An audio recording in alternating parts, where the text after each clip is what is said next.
So, do you think the section I read last night is that a good length? We do that. We do the glorious. Okay. You need water? No, I'm okay right now. Although I noticed you got water. No, this is for you. Oh, that's for me. So you're like actually sitting there holding it for me. What a very nice man you are, Martin. Just keep holding it.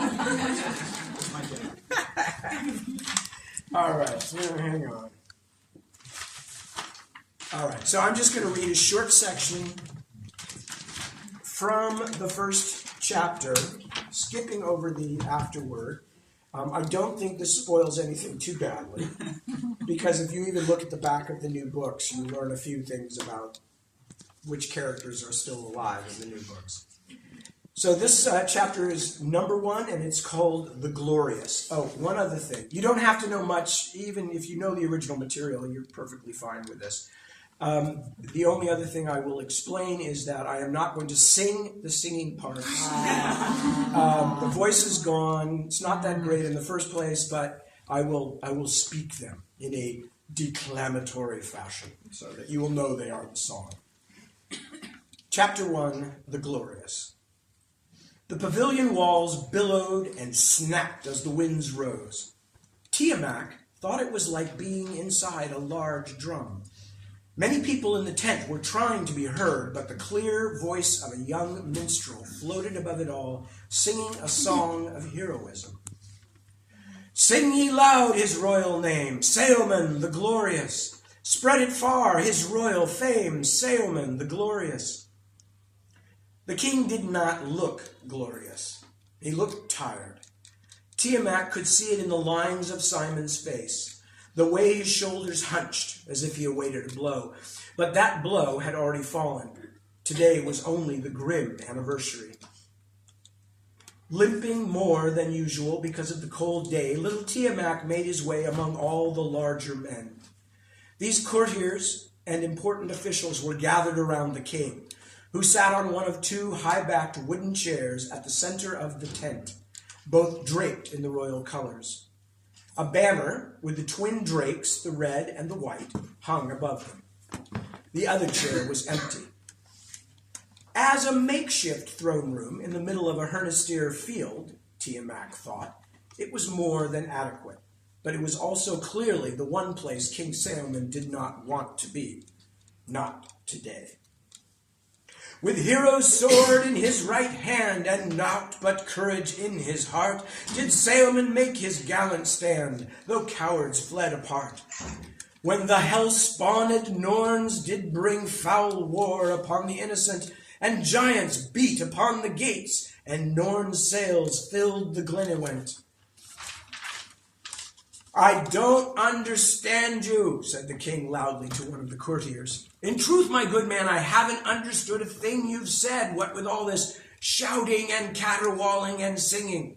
Why should they have to lime the bridges? Do they think we are birds that need catching? Line the bridges, sire. The king scowled.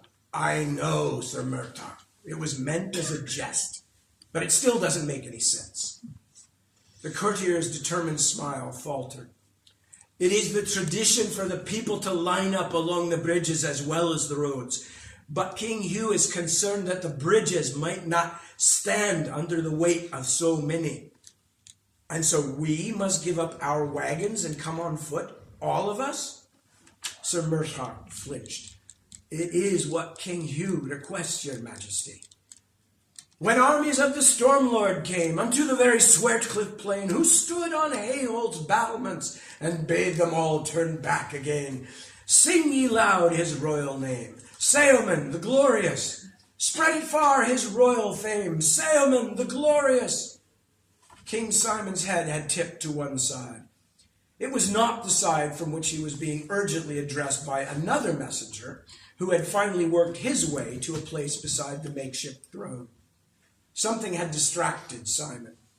Tiamat thought that seeing the king's temper fray was like watching a swamp flatboat beginning to draw water. It was plain that if someone didn't do something soon, the whole craft would sink. He slew the dragon fierce and cold, and banished winter by his hand. He tamed the Scythe, proud and old, and saved the blighted, threatened land. Murtagh was still talking in one royal ear, and the other messenger had started his speech for the third time in the other ear, when Simon suddenly stood. The courtiers fell back swiftly, like hunting hounds when the bear turns at bay. The king's beard was still partly red, but he had enough gray in it now, as well as the broad white stripe where he had once been splashed by dragon's blood, that when his anger was up, he looked a bit like an Adonite prophet from the old days. That, Simon shouted. It's bad enough that I cannot hear myself think, that every man in camp wants me to do something or not do something, but must I listen to such terrible lies and exaggerations as well? He turned and pointed his finger at the miscreant minstrel. Well, must I? At the far end of the king's finger, the young harper stared back with the round eyes of a quiet nighttime grazing animal caught in the sudden glare of a torch. He swallowed. Beg pardon, Majesty? He squeaked. That song, that preposterous song. He slew the dragon fierce and cold. A palpable lie. The king strode forward until he towered over the thin, dark-haired singer, who seemed to be melting and shrinking like a snowflake caught in a warm hand. By the bloody tree, I never killed that dragon. I just wounded it a bit. I was terrified. And I didn't tame the Scythe either, for the love of our Lord. The minstrel looked up at him, mouth working, but without sound. And the rest of the song is even more mad. Banished the winter? You might as well say, oh, I make the sun rise every day. But it is only a song, Majesty, the minstrel finally said. It is a well-known and well-loved song. All the people sing it. Pah! But Simon was no longer shouting. His anger was like a swift storm. The thunder had boomed, and now all that was left was cold rain.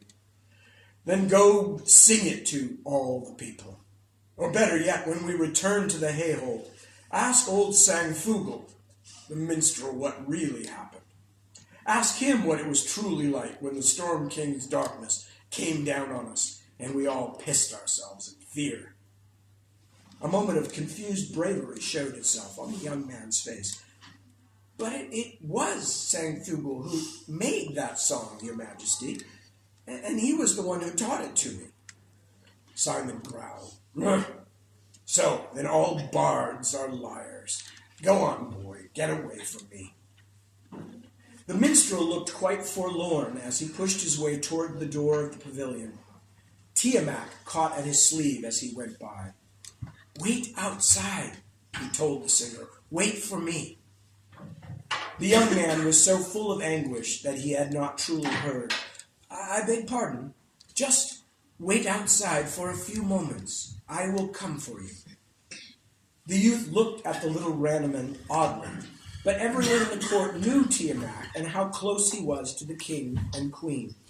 The harper blinked his eyes, doing his best to compose himself. If you say so, my lord. Simon was already driving the rest of the courtiers from the pavilion. Enough! Leave me be now, all of you. I cannot do everything, and certainly not in one day. Give me peace. Tiamat waited until the wave of humanity had swept past him and out of the tent. Then he waited a bit longer, until the king finished pacing and dropped back into his chair. Simon looked up at his counselor, and his face sagged with unhappiness and useless anger. Don't look at me that way, Tiamat.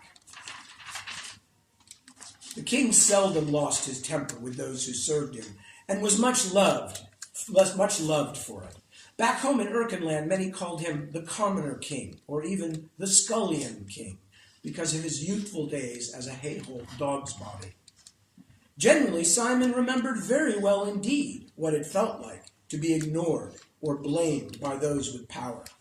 But sometimes, especially when he was in the grip of such heartache as he was today, he fell into foul moods. Tiamat, of course, knew that the king's moods seldom lasted long and were followed quickly by regret. "I am not looking at you in any particular way, Majesty." "Don't mock me. You are. It's that sad, wise expression you put on when you're thinking about what a dunderhead one of your monarchs is. And that monarch is nearly always me."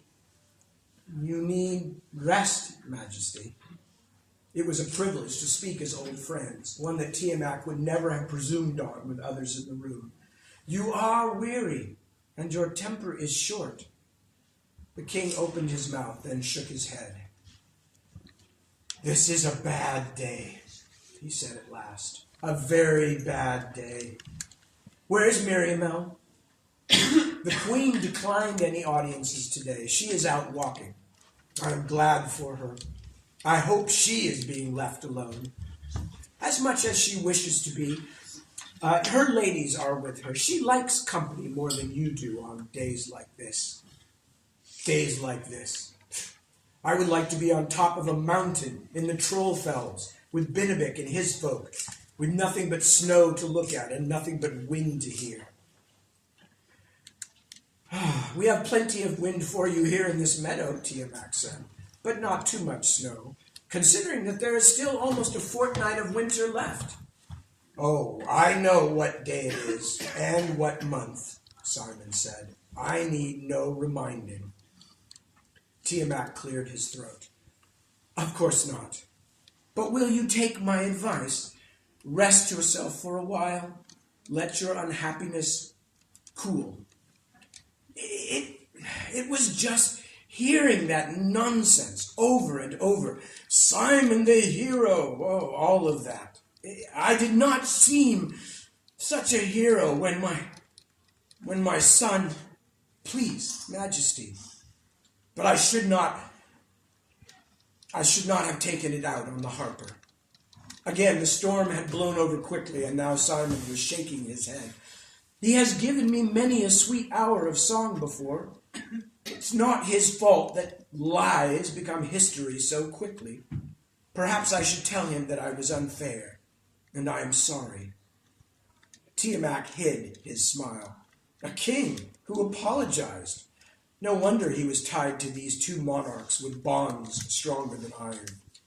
"I will confess it was not like you, Majesty." "Well, find him for me, would you?" "In truth, I think he is just outside the tent, Majesty." "For the love of St. Tuneth and St. Riab, Tiamat, would you please stop calling me Majesty when we're alone? You said he was nearby. I'll go see Simon." The minstrel was indeed near, cowering from the brisk Maris winds in a fold of tent wall beside the doorway. He followed Tiamat back into the pavilion like a man expecting a death sentence. "There you are," the king said. Come. Your name is Renan, yes?" The eyes, already wide, grew wider still. "Yes, Majesty." "I was harsh to you, Renan. Today, I am not a happy man today." Tiamat thought that the harper, like everyone else in the royal court, knew only too well what day it was, what anniversary it was, but was wise enough to stay quiet while the king struggled to find words. "In any case, I am sorry for it," the king said. "Come back to me tomorrow, and I will be in a better humor for songs. But have that old scoundrel Sangfugel teach you a few lays that at least approach the truth, if not actually wrestle with it." "Yes, sire." "Go on, then. You have a fine voice. Remember, music is a noble charge, even a dangerous charge, because it can pierce a man's heart when a spear or arrow cannot." As the young man hurried out of the pavilion, Simon looked up at his old friend. "Hello." "I suppose now I must bring back all the others and make amends to them as well?"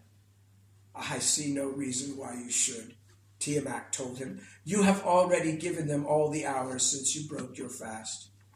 No, Majesty, Simon, I think it might be good now for you to eat and rest.